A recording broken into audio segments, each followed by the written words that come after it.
Okay, I'm going to describe a set of sort of the electrical design characteristics, or the electrical characteristics of the basic diffusion and poly and metal lines, to give you some idea of what the problems are, or what some real values are and what you have to be concerned about. And to do that, I have to introduce the idea of resistivity and ohms per square and all that sort of thing. Consider that both the poly and in fact, all the metal, the poly, and the diffusion are conductors that are on this substrate, which have a certain thickness set by the particular process. And it's not something that varies very much from one run to the next. At least you hope not. And so the only thing that you have to vary, and if you're looking at the cross section of a line, for instance, a poly line, the thickness of the poly line, or the height above the substrate or the oxide on which it's sitting, is some thickness which is set by the process. And what you get to vary is how wide it is and how long it is. So if we've got a polysilicon line here, for example, and you put a ohm meter on both ends of it, and you say, okay, what's the resistance of that? And if you know this value called the sheet resistivity, in other words, the resistivity given a certain thickness of material, and in this case we're looking at poly, which is 33 ohms per square, patience. You can determine what that resistance is. Now consider that, in fact, let's look at a square before we look at that. All squares, no matter what their absolute size of a material, if their thicknesses are the same, will have a value of R. Now, if this of some resistance, which is the ohms per square, if you make that square bigger, you say, well, gee, there's more material between this point and this point, but there's also sort of more parallel material. And so, in fact, the resistance of that square is also R. And no matter how big you make that square, the resistance is still R as long as it is, in fact, a square. So, now the question is, you've got this line which is 2 lambda wide, and so to figure out what the resistance of it is, you have to know how many squares there are. So you take, the squares are 2 lambda because that's the vertical dimension, so you divide it up, and you decide that there are 6 squares, and so there must be like 200 ohms there. And that is, in fact, how much would be there in this particular process. If, in this case, you have, with lambda equals 3, you have a 6 micron wide line that is 36 microns long. It's going to be about 200 ohms in that fairly short distance. And you can find that you'll wind up, going across the chip, you might wind up with 10,000 ohms as far as the resistance of the polysilicon line going from one side of a chip to the other, obviously depending on how wide you make it. Anyway, so the values for polysilicon, as we just discussed, is 33 ohms per square. The value for diffusions is somewhat less, 25 ohms per square. And the capacitance associated with those lines, in this case, is on the order of 2 times 10 to the minus 4th. This one is 0.4 times 10 to the minus 4th. This is, if you really look at this, it's a little bit more complicated. There are different things that factor in, but this is an approximate value. The capacitance of the poly is this. And you get down to metal and you say, what's its ohms per square? Well, it's 0.04 ohms per square, which sort of teaches you right away why you use metal for power and ground and for running clocks and other signals which you hope to propagate quickly. And you can see that it's about 3 or 4 orders of magnitude smaller than these values. And it also has about a comparable capacitance to the polysilicon line. So it has a minimum capacitance and it has a much smaller resistance. And so you get large gains as far as voltage drops and that thing are concerned if you're running power in metal versus some other of the things. The other important number to know is what the gate oxide capacitance is, and it's about an order of magnitude larger than the normal polysilicon capacitance, and that's largely because the gate sits on a piece of oxide which is on the order of 1/10 as thick as the oxide on which the normal polysilicon runs, so that you've got a capacitor that's formed between the substrate and the poly, and the closer you put those things together, the higher the capacitance is going to be. Dick is going to talk a little bit about some different numbers. These numbers were taken from a lambda equals 2 process, and he's going to be describing some numbers from an older process which is better in some respects and worse in others.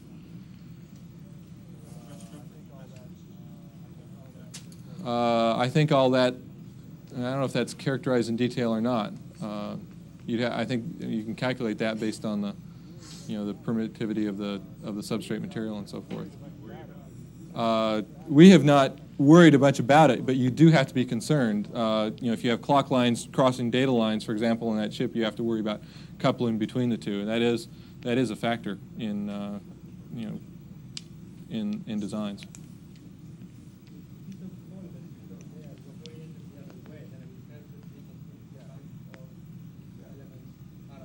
Yes.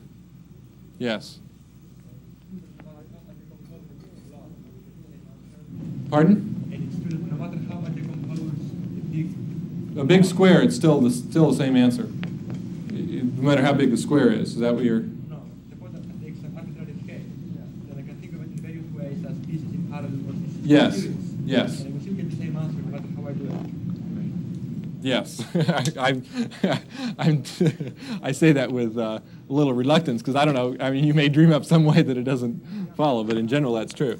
Sometimes when you have to worry about this is, for example, you've got a power, you're running VDD on a metal line, and you want it also over here, but you also happen to have a metal line running like that, and so what you sometimes do is you put a big splotch of diffusion under that, sort of a cross-under, an underpass, if you will, and you might widen out where the metal contact's there to get good contact and put contact cuts all the way along there and all the way along there. And you will see these sort of funny undercrossing structures that allow you to, in those 1 or 2 places on the chip where your topology didn't work out quite right, to get power or ground under some other signal line, for example. Normally use diffusion for this just because it's the lower of the two. It has the lower resistance and the higher capacitance. And on the power line, as opposed to on the signal lines, you want higher capacitance just because it'll filter things out a little bit better. What's the next one? Oh, I'm not going to talk about device scaling today. I'm going to save that for tomorrow. I'm going to have a much more integrated presentation on that tomorrow. Are there any other questions on that material? It's a little older sheet that says some data process parameters says resistance for the diffusion is 10, and the sheet you just showed us is 25. Does that mean that it got worse over time? That means it gets worse, and that's an unfortunate characteristic. Is the scaling, the way the scaling is sort of naturally falls out, is the resistance is going to go up in those wires, but the capacitance goes down because they get smaller, and so sort of the RC of the wires remains the same, but the resistance is going up as the scaling happens. Yeah, you know about that problem, don't you? Tell them how hard it is to make higher aspect ratios, Ballard. The suggestion was that you compensate for the increase in resistance by increasing the aspect ratio of the lines, and that's a very valid suggestion. And it's even more important, perhaps, for metal lines, whereas they're getting smaller and smaller, and you're putting more and more current down them. This problem of metal migration and current density within the metal wires is becoming more and more of a problem. And one solution that people have envisioned is that, well, we'll just make the metal thicker. And it just isn't all that trivial to do, is the answer. The reason that the diffusion resistivity is going up is because diffusions are getting shallower to make the transistors smaller. Yeah, so in fact, that one's getting thinner. And is the poly, they maintain the thickness of the poly, or have they? because of the doping technique. Right. That's the only reason. Their poly still stays about the same thickness for even when it's scaled down. Uh-huh. That's just people keep experimenting with different ways to dope it. And the resistivity of poly varies by a factor of 2 from wafer to wafer. That brings using a worst case high number. We can talk about 40 over. That brings up a point. There have been a lot of questions about, well, how fast will things run? And his statement about variations in the poly resistivity brings up a good point, in that, we've given you a lot of hand waves and say, well, it's about this, and you make this approximation, and, well, this is about right. And you find that it's very hard to pin the process down perhaps any better. I mean, you can analyze it very carefully, but in fact, after you get through analyzing it extremely carefully, you find out that out of a given wafer run, the speed of your device is going to vary over a region of 3 to 1. One device will run at 4 megahertz and another one will run at 12 over one wafer run. And you say, well, gee, that's great, but or that's not so great. But you can see that very careful analysis may get you a worst case number, but you cannot necessarily expect to have that characterize very exactly what the real distribution of the chips that come out of that run will be. And if you get that sort of variation over one process run, you can imagine what the variations are between different runs and between different vendors, for example. So in the type of environment we're operating in, it is important to keep in mind, to do analysis and so forth, but it also is important to keep in mind that you've got so much variation in the process that that it's not necessarily worthwhile to analyze the last nanosecond out of your design. And if it isn't fast enough this year, it will be next year. Okay, why don't we take a break and Dick will start up later. With the same set of analysis. Same process, same different chips on a wafer.